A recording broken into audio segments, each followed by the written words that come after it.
Bonjour à vous tous qui nous faites l'honneur de nous recevoir chez vous pour partager ce temps d'étude de la dernière leçon d'école du sabbat du trimestre sur le thème de l'interprétation de la Bible.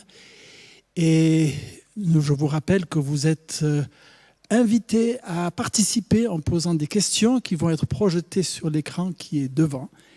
Nous avons choisi ce matin un format où nous sommes à plusieurs et je vais vous présenter donc les intervenants. D'abord Inès qui va être l'animatrice. Inès est donc pasteur pour les jeunes, aumônière du campus. À ses côtés, nous avons Franck qui est également pasteur mais aussi qui vient encore améliorer ses connaissances et donc qui est aussi étudiant. À ses côtés, nous avons aussi Akrassi, qui lui aussi est pasteur, tu as fait aussi la théologie, qui est aussi psychologue. À ses côtés, nous avons Jésula, qui est aussi étudiante en théologie et qui est stagiaire pour l'Église, donc on fait appel à toi régulièrement.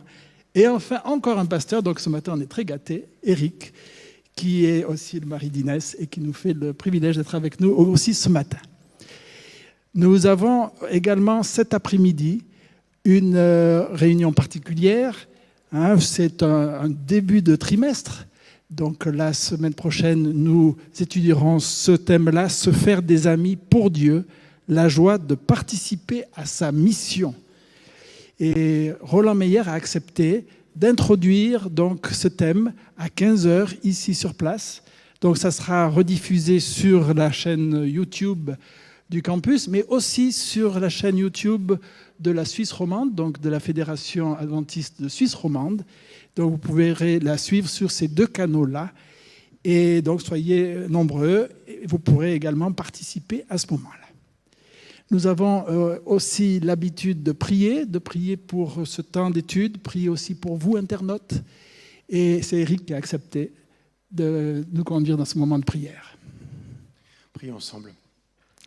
Seigneur, merci pour cette occasion, ce privilège, une fois de plus, que l'on a de pouvoir étudier ta parole, échanger, partager ensemble, mais aussi avec tous ceux qui participent avec nous via Internet. Je te prie donc de conduire ce moment, que ton esprit, Seigneur, puisse nous inspirer, nous illuminer, pour que nous puissions mieux comprendre ta parole, pour mieux la vivre. Je t'en prie et je te remercie au nom de Jésus. Amen. Amen. C'est vrai que la leçon de cette semaine a comme titre « Vivre la parole ». Alors c'est une thématique intéressante. C'est pour cela que nous allons nous centrer sur un texte. C'est Philippiens 2 et du verset 12 au verset 16. Alors, lisons ensemble ce texte.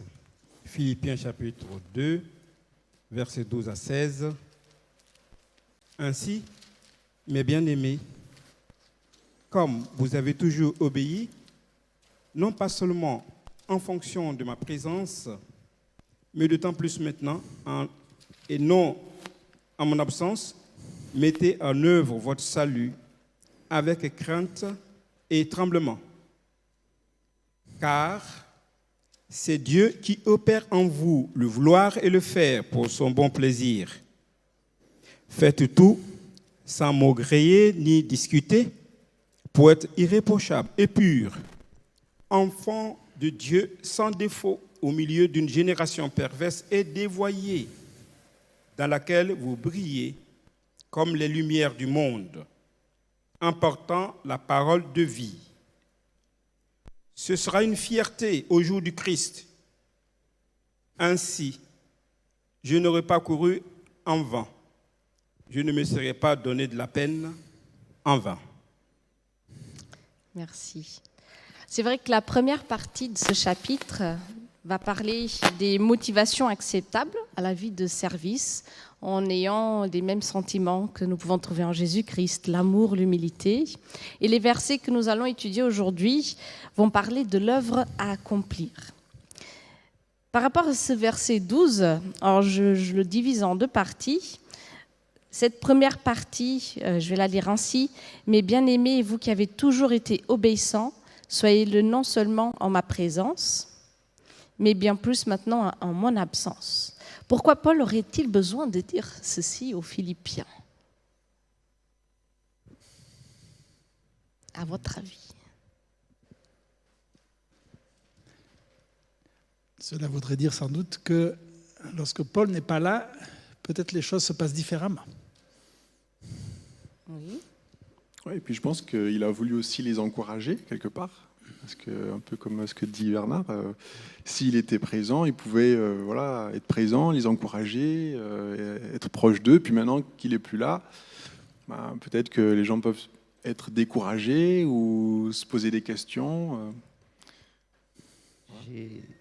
Je pense aussi que, à part ce que Bernard et Eric viennent de dire au sujet de la présence ou de l'absence de Paul, Paul est un grand, allons dire, un leader très connu. Et peut-être en présence de Paul, les gens les Philippiens, ils étaient plus respectueux de la parole. Mais peut-être en son absence, on dit il n'est pas là le leader, il y a un laisser-aller. Alors, Paul, il est soucieux de les encourager à rester fidèles. Et pour moi, je faisais aussi un petit peu le lien. Pardon, je n'avais pas vu. Ouais, Vas-y, je ne sais pas si la traduction est juste, mais je donne quand même une petite note d'éloge quand même. Il dit « comme vous avez toujours obéi ». Donc l'apôtre Paul, de mon point de vue, il les encourage ici. Vous avez toujours fait ça. Hein? Il faut continuer. Enfin, j'ai tendance à voir cet aspect-là un petit peu comme ça. Et puis, il y a aussi cette volonté que les Philippiens deviennent des chrétiens mûrs dans leur foi. Parce que, normalement, oui, c'est normal d'avoir quelqu'un qui nous apprend. Nous suivons un exemple, nous avons des études bibliques. Et c'est vrai que souvent, j'ai vu cette difficulté parfois de devenir indépendant dans une vie spirituelle avec Dieu. Et Paul, il aimerait que ces personnes à qui il a partagé l'évangile deviennent des chrétiens indépendants et pas juste et ça veut dire dans l'absence du leader qu'ils arrêtent d'être chrétiens. Cela pose la question, est-ce que en confinement, est-ce qu'on va être des chrétiens différents que lorsqu'on est en communauté? C'est une bonne question. Et sans doute, je pense, selon les cultures aussi, ça doit beaucoup jouer. Parce que je pense qu'il y a des cultures qui ont la chance, mais aussi peut-être la particularité où la communauté joue un rôle très important pour la vie personnelle également. Oui. Et puis, je pense que cette petite introduction, nous allons voir le déroulement tout le long de ces versets que nous allons étudier, parce que cette maturité spirituelle va se traduire dans ce que nous allons lire et ce qu'il invite sa communauté à vivre. La deuxième partie du verset, qui dit « Avec crainte et tremblement, mettez en œuvre ou ouvrez ou travaillez, selon les traductions, votre salut. » Alors, comment est-ce que vous comprenez ce verset, sachant que, par exemple, en Éphésiens 2, verset 8, Paul va dire que ce n'est pas les œuvres qui nous sauvent, mais c'est la grâce pour que personne se glorifie. Est-ce qu'il y aurait une contradiction? Comment... Avant ça, je ne vais pas répondre à ta question, mais avant ça, je vais quand même, dans tout ce qu'on va dire, qu'on ait en tête un petit mot. C'est le premier mot, ainsi. Ça commence par ainsi. C'est une conclusion. Ça veut dire qu'on tient compte de ce qui est dit avant. Mais tout juste ce qui est dit avant, c'est l'attitude de Jésus. Comment Jésus a accompli son ministère, les qualités qu'il a montrées, etc. Donc ça veut dire que tout ce qu'on va dire ensemble ici, on a là comme s'il y a un modèle qui a été présenté. Et donc moi, j'aimerais rappeler ça avant de répondre à ta question. C'est le cadre de ce texte. Jésus a fait les choses de telle façon. Vous voyez ça, on vous l'a expliqué. En conclusion, vous. Et quelque part, Paul, il attire l'attention pas sur lui-même, mais sur le Christ. Et c'est ce qu'il fait tout le temps, bien sûr. Oui, clairement, clairement. Et d'ailleurs, on est invité justement au verset 5 à être dans les dispositions qui sont dans le Christ. Alors, juste par rapport à ce qu'on a dit juste avant, c'est vraiment interpellant, je trouve, parce que pour moi, il y a là la clé ou la réponse de la première question. C'est peut-être un danger qui nous guette en tant que croyants, d'avoir peut-être un modèle, un pasteur ou notre référent spirituel ou la personne qui nous a accompagnés ou notre mère spirituelle, enfin voilà, un modèle qu'on a. Peut-être que ça peut être un risque de nous centrer sur elle plus que sur Dieu. Et peut-être que Paul, quelque part, là, il invite, peut-être pour ça, je ne sais pas, mais à se fixer sur le Christ, qui, lui, est vraiment le modèle fiable, j'ai envie de dire. Alors que les hommes, eux, sont limités, sont faillibles à cause du péché. Donc pour moi, je le vois comme ça, comme un appel à fixer nos regards sur le Christ, comme dans Hébreux, par exemple. Merci. Et du coup, alors c'est vrai que ça pourrait être pas très simple de répondre à cette question. En regardant alors je reviens au mettre en œuvre le salut. Mais quand on lit des versions qui traduisent par travailler à votre salut, ça donne vraiment l'impression qu'on doit transpirer et peut-être c'est pas gagné. Et ce n'est pas du tout ça que Paul est en train de dire. Donc en fait, ce mot veut et signifie accomplir, achever, travailler, mais faire ce dont quelque chose résulte. Est-ce que je peux Oui. rebondir sur la question qui a été posée? Oui. Donc, nous sommes gratuitement sauvés par la grâce. Tu viens de citer Éphésiens 2. Nous sommes sauvés gratuitement par la grâce. Ce n'est pas par les œuvres. Et la question maintenant, Paul nous invite à travailler, à mettre en œuvre, comment il dit ici, mettez en œuvre votre salut avec crainte et tremblement. Donc, ce que je voulais dire, c'est toujours la motivation. Je regarde le questionnaire qui nous dit que quand on veut maîtriser quelque chose ou apprendre quelque chose, il ne suffit pas de lire ou d'écouter, mais aussi de mettre en pratique. Par exemple, quand nous apprenons une langue, par exemple, nous essayons d'écouter cette langue, de mettre en pratique, changer tout dans notre téléphone. Par exemple, nous apprenons l'allemand, nous mettons tout en allemand et puis nous écoutons, nous vivons la chose. Et c'est la meilleure façon d'apprendre une chose. Donc, je pense qu'il s'agit ici de notre attitude d'esprit. Je fais cela pour être sauvé ou pas. Qu'est-ce qui me motive? Qu'est-ce qui me motive dans la pratique? Donc c'est un élément de réponse. Si pas moi, je ne fais rien pour être sauvé, mais si je reste là, je n'apprends pas la parole, je ne mets pas en pratique la parole n'apporte rien dans ma vie. Donc c'est ça le danger, de penser que voilà, je suis sauvé, je n'ai rien à faire. C'est intéressant, cette semaine, je faisais une étude biblique. Et puis il y avait cette personne qui disait j'attends que je prie et je dis au Seigneur de venir dans mon cœur et j'attends d'avoir envie de le servir, d'être avec lui. Et quelque part ici, ça nous explique justement ce que Franck était en train de nous dire, c'est que même si nous sommes sauvés, nous acceptons le salut de Dieu, nous avons besoin de nous engager aussi avec lui et ne pas juste attendre. C'est comme quelqu'un qui veut trouver un mari ou une femme et puis il prie seulement que Dieu envoie un mari, une femme. S'il reste dans sa chambre toute l'année... Bon, maintenant, il y a Internet, mais voilà, dans le monastère, il n'y a rien qui va se passer. Jésus là.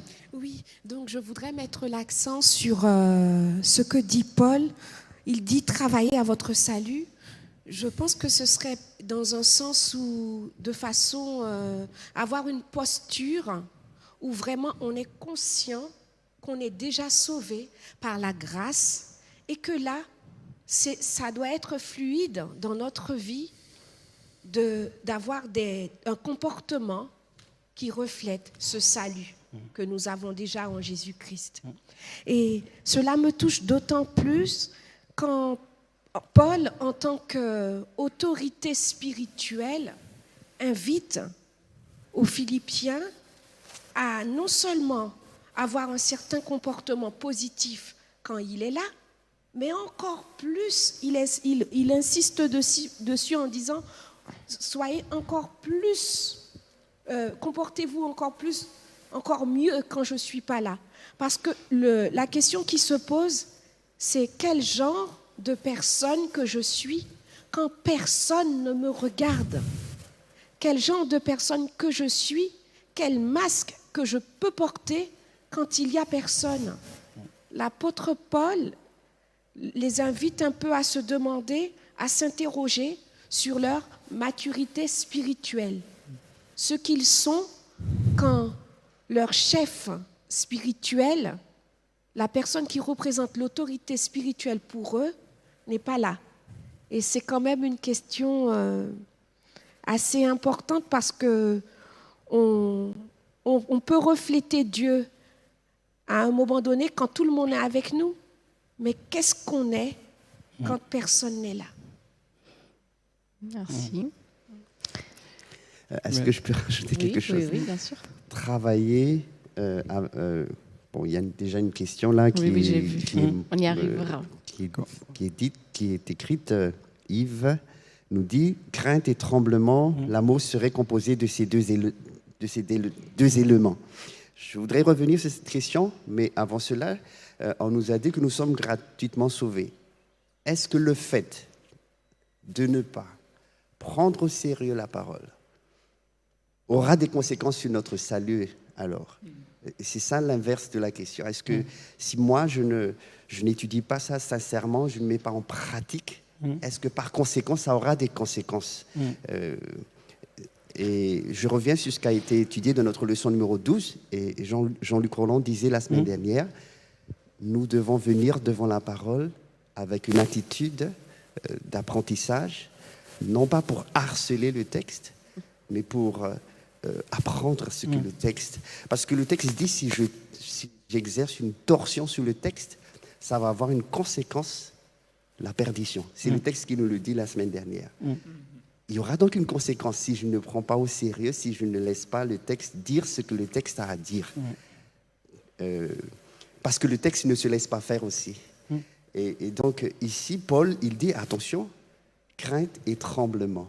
Et la question de Yves, est-ce qu'il y a un lien entre crainte et tremblement et amour? Je trouve cette question très pertinente. Comment nous pouvons comprendre ces mots?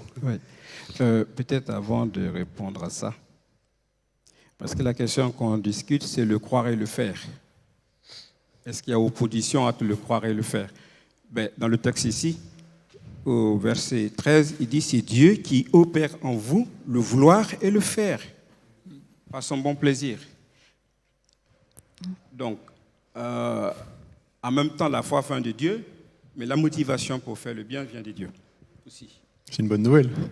Voilà. Ah oui. Maintenant, peut-être que le croire et le faire, sur l'homme, on va dire naturellement, avec le bon sens, on sait que ce qu'on croit influence ce que nous allons faire. Et dans ces textes qu'on étudie, on ne doit pas perdre de vue que nous sommes dans des communautés où on lit la parole, les gens rentrent chez eux, ils n'ont pas la Bible avec eux. Et vous allez lire un peu partout ici que dans toutes ces églises-là, il y a beaucoup de conflits au niveau de ce qu'on pense, de ce qu'on fait, etc. Et donc, notamment, les lettres ont été écrites pour mettre de l'ordre dans ça. On peut donc supposer que parfois, ce qui est dit dans l'église commentée, à l'extérieur, c'est plus ce qu'on croit. Et donc, on va faire d'autres choses. Il n'y a peut-être pas dans la Bible d'opposition entre le croire et le faire. Il y a peut-être parfois dispute sur ce qu'on croit. Après, je pense à Jacques dans son épître quand il parle de...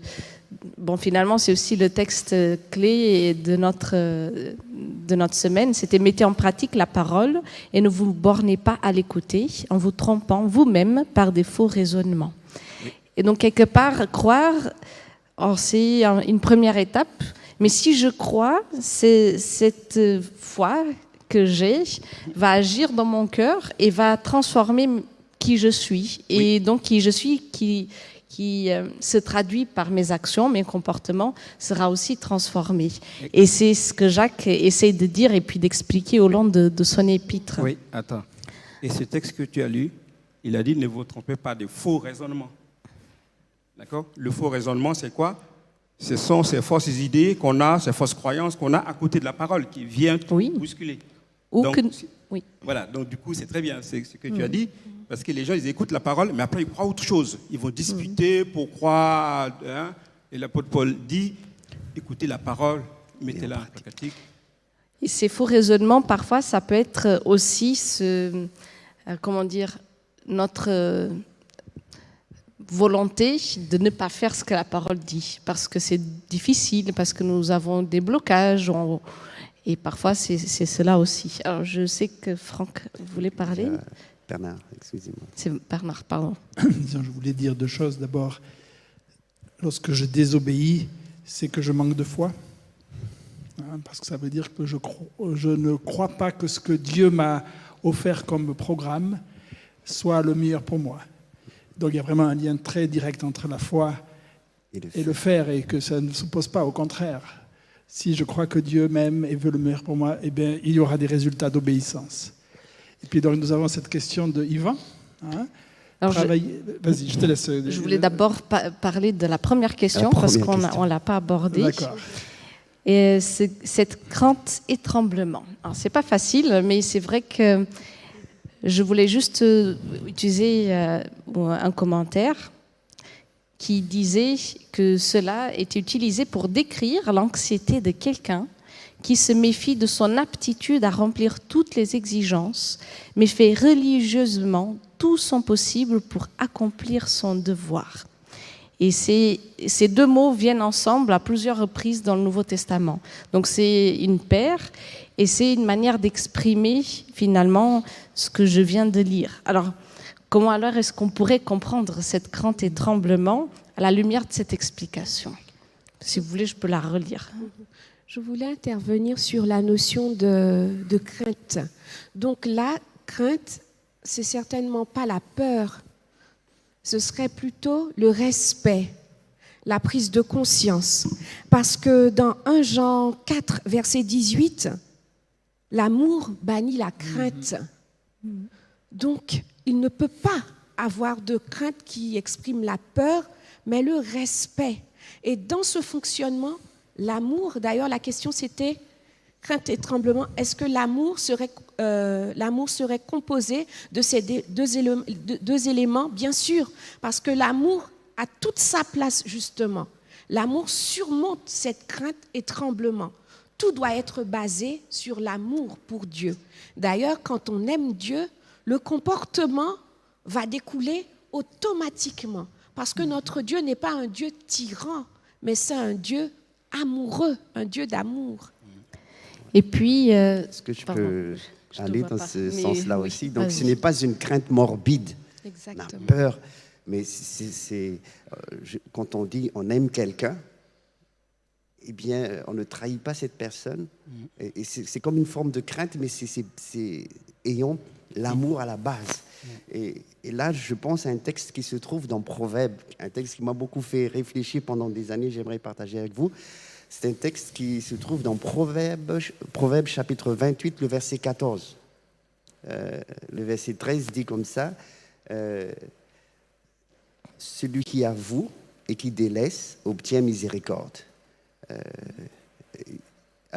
Et juste après, il dit « Heureux l'homme qui est continuellement dans la crainte, mais celui qui endurcit son cœur tombe dans le malheur. » Alors, Bernard disait tout à l'heure que l'obéissance est très, très importante parce que Dieu a un programme pour nous en tant que père. Voilà, il a montré les principes. Et lorsque je désobéis, si je n'endurcis pas mon cœur, j'aurai la miséricorde. Le verset 13 de Proverbe 28. Celui qui avoue, qui délaisse, obtient miséricorde. Et juste après, heureux l'homme qui est continuellement dans la crainte. Ça, c'est vraiment une contradiction. Comment je peux être heureux alors que je suis continuellement dans la crainte. Il y a le mot tamid, là, continuellement. Et c'est là que je ne pourrais pas comprendre cela s'il n'y a pas l'amour là-dedans.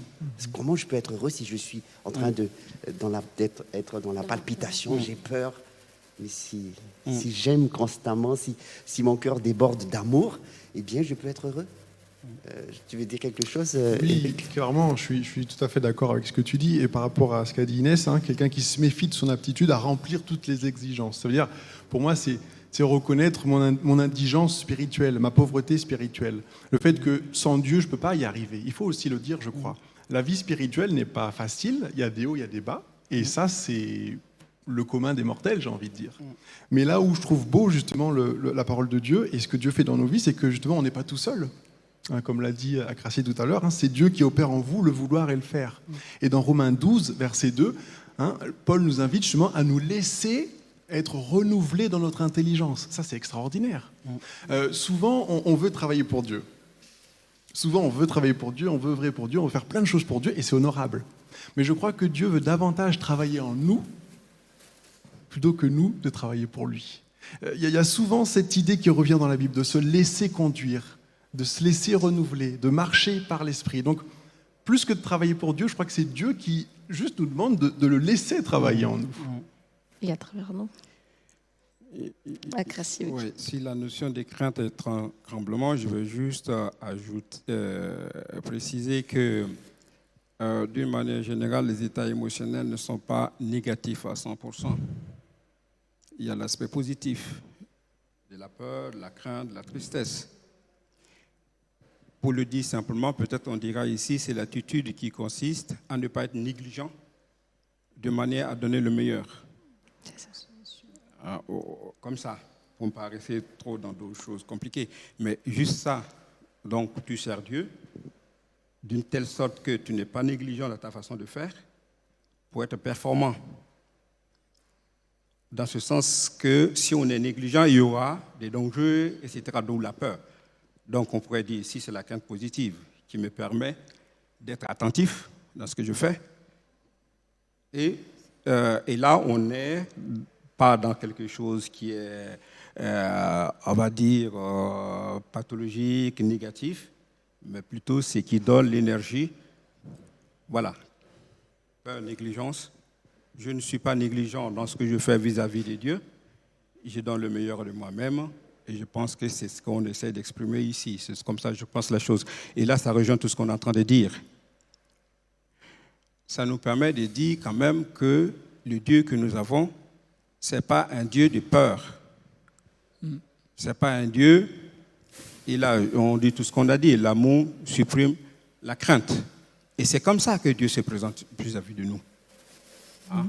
Ce n'est pas un Dieu qui doit faire peur, mais seulement avoir une attitude de ne pas être négligent dans ce qu'on fait vis-à-vis de Dieu. Et ça exprime aussi cette notion d'humilité que l'on retrouve en Jésus-Christ. Oui. Parce que parfois, on pourrait sentir que nous sommes des bons chrétiens, qu'on fait bien les choses, on est sur la bonne route.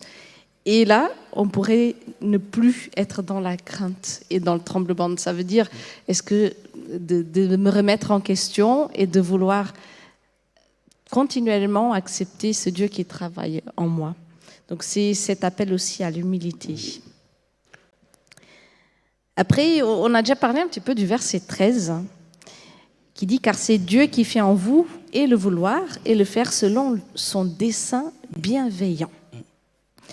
Alors c'est intéressant parce que déjà, le Dieu qui fait, c'est Dieu qui produit aussi. Oui, alors c'est... Déjà, avant, le vouloir, c'est quoi pour vous? Ce vouloir que Dieu opère en nous. Déjà, il y a le mot grec là, c'est Dieu qui produit, énergo, le vouloir et le faire. C'est lui toujours qui produit, qui donne l'énergie. Et le vouloir, parce que tout dépend de la volonté, au fait. Il y a le choix, il y a la décision, mais tout part de la volonté. Si je n'ai pas la volonté, si je n'ai pas une attitude d'esprit dans la bonne direction, je ne ferai pas le bon choix. Toute victoire dépend de la volonté. Et c'est là que moi-même, je ne sais pas quelle est la bonne volonté. Et c'est là qui est magnifique dans ce verset, c'est Dieu qui produit en vous la bonne volonté, le rôle de Dieu dans la volonté. Comment je peux, comme dit le proverbe tout à l'heure, celui qui cache ses transgressions ne prospère point, celui qui avoue. Mais comment je peux avouer? Comment je peux ne pas cacher si Dieu ne m'aide pas à reconnaître et à rester dans cette attitude d'humilité dont nous avons parlé? Et ce mot télo en grec, c'est justement cela. Il veut dire l'intention, l'amour, avoir plaisir, prendre plaisir. Donc quelque part, si Dieu met en nous le vouloir, c'est qu'il met en nous l'amour pour servir, il met le plaisir, l'élan du cœur qui nous pousse à faire. Et quelque part, c'est et le faire. Donc il y a la motivation, mais il y a aussi l'action. Parce que Dieu est un Dieu d'action et il nous invite aussi, nous aussi, à être en action. Et c'est intéressant parce que c'est exactement le même mot, énergéo, qui est utilisé. Au tout début du verset, il dit que c'est Dieu qui fait. Et puis, quand il dit le vouloir et le faire, ça veut dire Dieu travaille en nous. Et donc, il fait en nous quelque chose pour que nous, on puisse faire des choses pour les autres. Et donc, c'est exactement cette notion que je retrouve et dans les 10 commandements et quand Jésus dit, voilà, aimer Dieu d'abord et puis aimer son prochain. Et pour moi, je vois exactement la même chose ici. Un Dieu qui agit en moi pour que je puisse agir et servir. Et faire selon son dessein bienveillant. Alors, 1 Timothée 2, 3 à 4 nous dit un petit peu ce projet de Dieu, son dessein. Je ne sais pas si quelqu'un aimerait ouvrir et lire ce verset. Ces 2 versets, 1 Timothée 2, 3 à 4. Cela est bon et agréable devant Dieu, notre Sauveur, bien ça, hein, Oui. qui veut que tous les hommes soient sauvés et parviennent à la connaissance de la vérité. Voilà, donc à la lumière de ce texte, quel serait le projet bienveillant de Dieu? Le salut de tout le monde. Je pense qu'on ne peut pas plus clair là. Pour ceux qui doutent de la volonté de Dieu, ou quand on se demande quelle est la volonté de Dieu, ou qu'est-ce que Dieu veut que je fasse dans le monde, ou quel est mon appel, on se pose plein de questions, mais là c'est très clair. Le projet de Dieu, la volonté de Dieu, c'est que tous les humains, j'aime beaucoup ce texte, tous les hommes. L'idée que voilà, le salut que Dieu propose, c'est pas pour les chrétiens, c'est pas pour les super saints, c'est pas pour des élus prédestinés au salut, c'est pour tous les hommes. Et ça, c'est quand même réconfortant, je trouve. Parce que si c'est pour les hommes, ça veut dire que peu importe qui je suis, peu importe ce que j'ai fait, mais j'ai aussi droit au salut. Des fois, peut-être on peut s'exclure, on peut se dire oui, mais je suis allé trop loin. Puis maintenant, Dieu veut que tous les hommes soient sauvés et parviennent à la connaissance de la vérité. C'est quand même réconfortant. Et en plus encourageant pour nous parce que Dieu souhaite collaborer avec nous pour justement partager cette bonne nouvelle. Donc c'est gratifiant, c'est un miracle.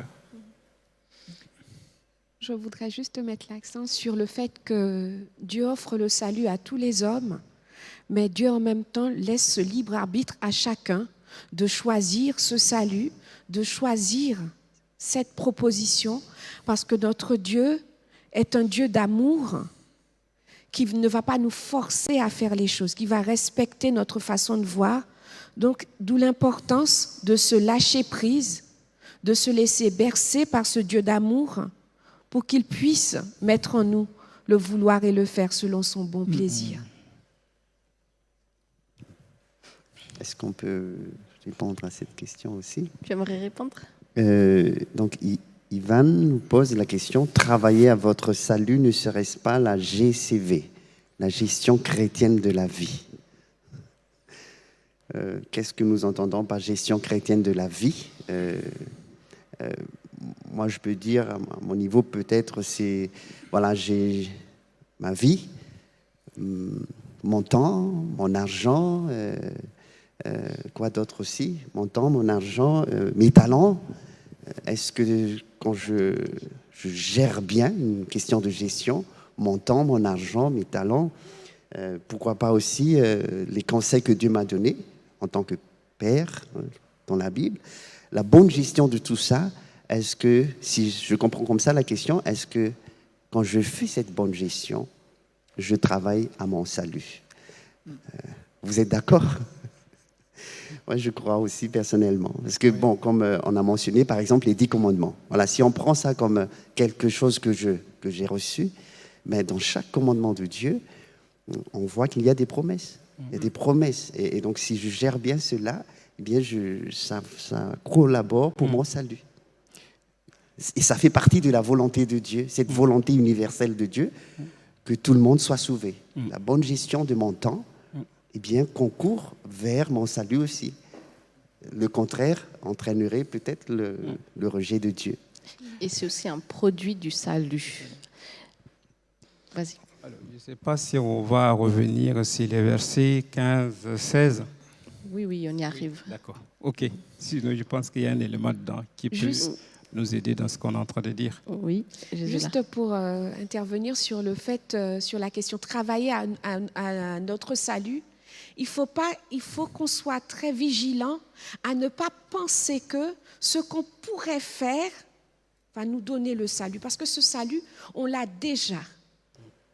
Donc ce que nous allons faire, ça va découler de ce que Jésus-Christ nous a déjà offert. Donc de nous-mêmes, on ne fera rien. Peu importe ce que l'on pourra mettre en place, rien ne pourra nous donner le salut. Parce que le salut, on l'a déjà par la foi en Jésus-Christ. Tout ce qui va découler de ce salut, on va dire que c'est des actions, c'est un comportement automatique pour un enfant de Dieu qui est déjà sauvé. Voilà. Mais de nous-mêmes, on ne fait rien pour avoir ce salut. On n'a aucun mérite. C'est important de le souligner. Merci. Si on arrive au verset 14, et on lit, il dit « Agissez en tout, sans murmure, ni réticence ou hésitation ». Ça dépend des traductions. Alors déjà, ce mot « murmure », on va dire que c'est un déplaisir secret non avoué ouvertement. Comment est-ce qu'on peut faire pour servir avec joie et de manière confiante? Est-ce que c'est toujours facile? Comment répondissez-vous à ce verset?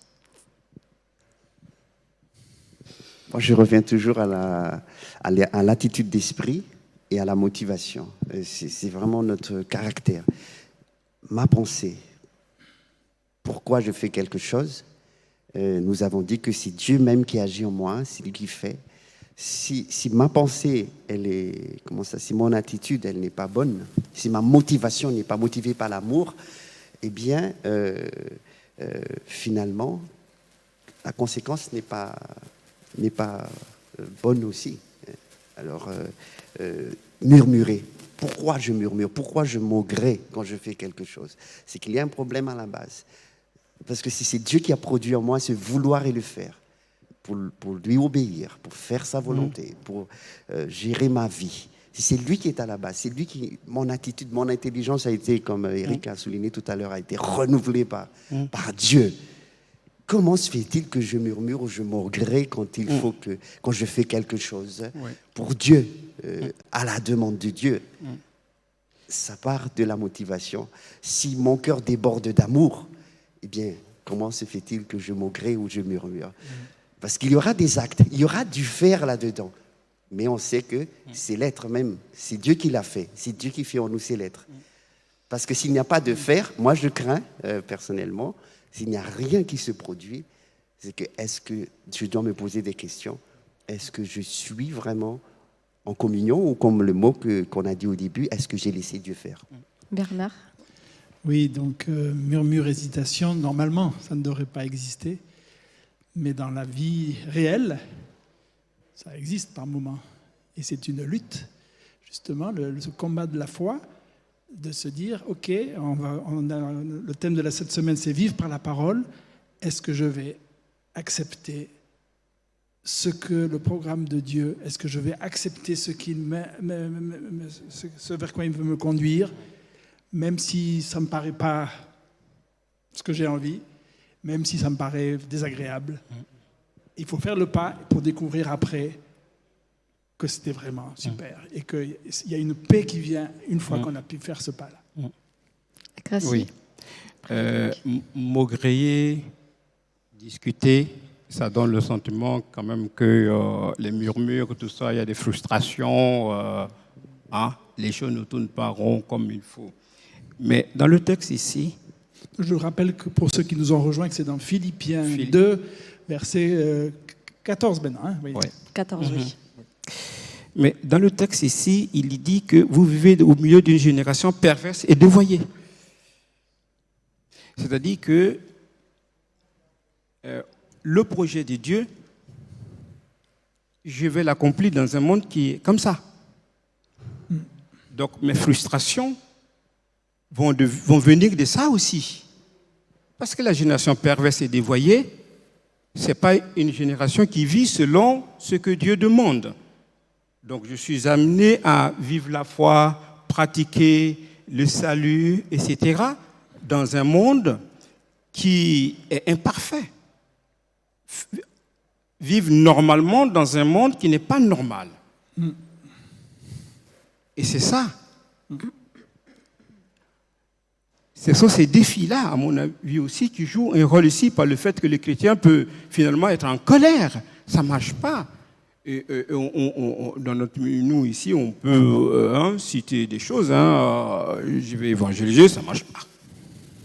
Je veux vivre correctement selon la volonté de Dieu, mais je suis agressé, harcelé par les pratiques qui sont autour de moi.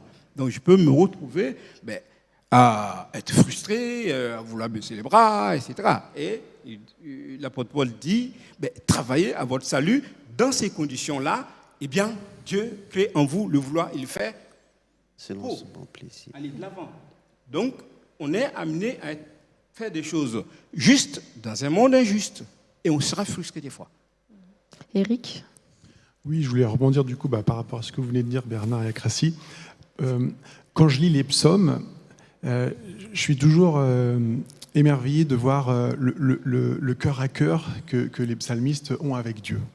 Cette relation authentique, où ils disent tout à Dieu, sans filtre. Alors après, c'est une question qu'on doit se poser personnellement. Est-ce que je peux tout dire à Dieu ?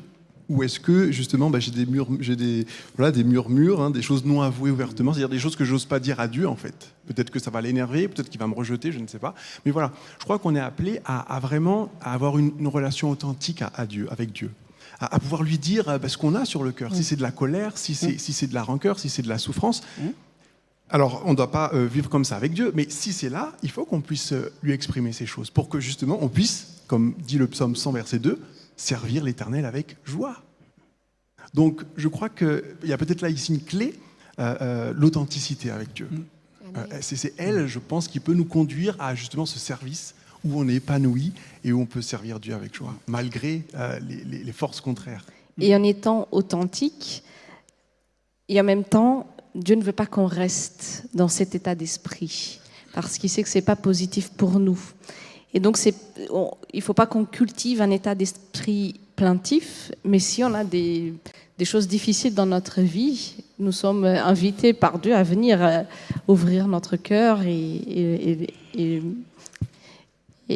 parler authentiquement avec lui. Jésus là ? Oui, je voudrais prendre 1 Thessaloniciens 5, verset 16, qui nous dit « Soyez toujours joyeux, priez sans cesse, remerciez Dieu en toutes circonstances. Voilà ce que Dieu demande de vous dans votre vie avec Jésus-Christ. » La vie avec Jésus-Christ, c'est une vie où on va échelonner. C'est une marche avec Dieu. Des fois, on sera en haut, quelquefois, on sera en bas. Je pense que le plus important, c'est de ne pas rester dans une situation chronique où on va murmurer et se plaindre. Ça doit être un passage pour progresser dans notre vie avec Dieu. Voilà. J'aimerais quand même qu'on puisse arriver au verset 15. Oui, vas-y, Akrassi. J'aimerais lire un verset biblique qui m'est venu au cœur pendant que tu lisais ton verset aussi. Très bien. Toujours dans Philippiens, chapitre 4, verset 4. Réjouissez-vous toujours dans le Seigneur. Je le répète, réjouissez-vous. Que votre attitude conciliante soit connue de tous. Le Seigneur est proche. Ne vous inquiétez de rien, mais en tout, par la prière et la supplication, avec des actions de grâce, faites connaître à Dieu vos demandes, et la paix de Dieu, qui surpasse toute pensée, gardera vos cœurs et votre intelligence en Jésus-Christ. Amen. Merci. Quand nous arrivons à ce verset 15, on va le relire, il dit « Afin d'être sans reproche et pur, enfant de Dieu, sans tache, au milieu d'une génération dévoyée et pervertie, où vous apparaissez comme des sources de lumière dans le monde. » Je sais que parfois ce texte pourrait être source de culpabilité, de se dire comment être sans reproche, pur, sans tache. J'ai déjà entendu ces questions, peut-être vous aussi. Et déjà, alors ce sans reproche, qui veut dire innocent, ne méritant pas de censure, libre de faute ou défaut. Et puis pur, c'est non mélangé, esprit sans mélange de mal. Alors, comment est-ce que vous, sachant un petit peu la signification de ces mots, est-ce qu'on pourrait faire une différence entre ce irréprochable et peut-être impeccable, sans péché? Est-ce qu'il y aurait une différence, à votre avis? Moi, j'entends le mot perfection dans ce que tu es en train de dire. Comment je conçois la perfection? Est-ce qu'il s'agit de quelque chose d'absolu, ou quelle est la conception biblique de la perfection? On parle de pureté. Je crois que la perfection biblique de la perfection, c'est si nous prenons par exemple dans le livre de Matthieu, Matthieu va utiliser le terme parfait. Et il dit, voilà, soyez parfaits comme votre Père. Mais lorsque nous entrons vraiment en regardant les versets parallèles, en étudiant les mots, on parle de soyez miséricordieux comme votre Père, soyez débordants d'amour. Quelle est la perfection? Est-ce que quelque chose de très absolu? On ne voit plus de tâches chez moi. Les gens qui me voient, je parle, voient que quand vous parlez, voilà, il n'y a pas de faute, tout est clair. Ou est-ce que je tends vers cette perfection divine et que je suis dans une communion authentique avec Dieu? Je peux faire des erreurs, mais ce n'est pas volontaire, mais je grandis dans cette relation d'amour avec Dieu. Bernard? La question, c'est est-ce qu'on va toujours vivre avec un sentiment d'inachevé? Pas tout à fait. Je ne crois pas que la Bible nous invite à ça. Parce qu'on a parlé tout à l'heure du vouloir. Je crois qu'on peut être pleinement, par la grâce de Dieu, à fond dans le vouloir. Et que je fais un lien entre la perfection biblique et le vouloir. C'est tous mes désirs sont orientés vers Dieu. Alors on n'est pas dans l'inachevé. Et après, ça fait effectivement un travail progressif, comme une statue qui se fait petit à petit. Mais on n'est pas dans l'inachevé et le partiel. Jésus là? Oui, donc quand je relis le verset 15 où je vois ces adjectifs irréprochables et purs, c'est vrai que nous savons tous individuellement et personnellement que nous ne pouvons pas les assumer.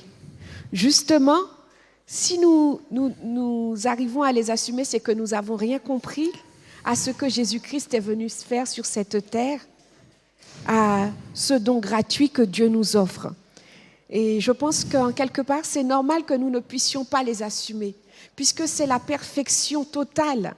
Et cette perfection, ces qualités sont les qualités de Jésus-Christ. Et justement, l'apôtre Paul veut nous inviter à fonctionner de cette façon, à avoir cet objectif de pouvoir avoir Jésus face à nous, avoir cet exemple et nous dire, voilà ce à quoi je me... Comment dirais-je? Il est notre exemple parfait. Exactement. Donc, normalement, quand on me voit, on ne doit pas me voir justement. On doit voir Jésus-Christ. Et qu'est-ce que je vais faire tous les jours pour arriver, par la grâce de Dieu, à lui ressembler? Après, ici, je vois une différence entre justement cette perfection divine que pour moi est lié à ce mot impeccable, sans péché, et cette notion sans reproche et pure. Parce que je peux être sans reproche, parce que je viens au Christ, je demande pardon et je suis justifiée. Amen. Mais ça ne veut pas dire que je sois sans péché, parce que j'ai une nature de péché. Et donc, ce sans reproche, c'est que je suis en relation avec Dieu. Et il met cette pureté dans mon cœur. Ça veut dire, je n'ai pas le mélange du mal dans mon cœur, même si je ne suis pas parfaite dans le sens sans péché. Ça veut dire que même si parfois je ne veux pas pécher, de manière spontanée, je l'ai fait, je me rends compte, mais c'est quelque chose qui me dérange et je ne veux pas vivre dans cette condition-là. Tout à fait. Et donc je viens au Christ demander pardon Exact. et je reconnais que j'ai besoin de lui pour continuer ma vie. Et en même temps, ça me rappelle que je ne suis pas parfaite et que j'ai besoin constamment de dépendre de Dieu. Et en J'aime bien même le temps, mot dépendre. Tu parlais de confiance au début, mais le mot dépendre est vraiment est un mot-clé. Une dépendance totale de Dieu qui fait que il voit que j'aspire à la pureté. C'est une attitude d'esprit qu'il découvre, mais c'est en dépendant de lui. C'est plus que la confiance que je Oui. peux. Amen. Merci pour ce mot. Et puis, nous voyons dans ce verset un contraste. Ce contraste avec une génération pervertie, dévoyée, ça veut dire dévoyée, complotée contre les plans de Dieu, en particulier le plan du salut, pervertir, corrompre, perverti, tordu, injuste, méchant. Donc ça veut dire qu'il y a deux sortes de pécheurs. C'est ceux qui veulent suivre Dieu et qui acceptent le salut et qui dépendent de lui pour être sauvés, pour être justifiés, et ceux qui ne veulent pas et qui se plaisent dans le mal et qui sont du coup pervertis. Et donc Paul est en train de faire ici un contraste en montrant que quelque part, si nous sommes sans reproche et purs, ça veut dire si nous dépendons de Dieu quelque part et nous sommes justifiés, nous sommes ses enfants aussi parce que nous avons été adoptés, alors enfants par création aussi. Mais ces enfants, ce mot ici, teknon, c'est aussi lié à une relation d'intimité. Donc si je suis enfant de Dieu, c'est que j'ai aussi cette intimité dans ma relation avec lui. Et donc je vais pouvoir être lumière, pas parce que j'ai ma lumière, mais parce que j'ai la lumière de Dieu qui brille à travers moi. Bernard ? Juste pour dire, il nous reste 2 minutes, nous allons Oui. devoir conclure et j'aurai une annonce à faire avant que nous arrêtons la classe. D'accord. En tout cas, moi, en lisant le verset 16, qui dit « Vous qui portez la parole de vie », et puis Paul qui dit « C'est ma fierté pour le jour du Christ, puisque je n'aurai pas couru pour rien, ni peiné pour rien ».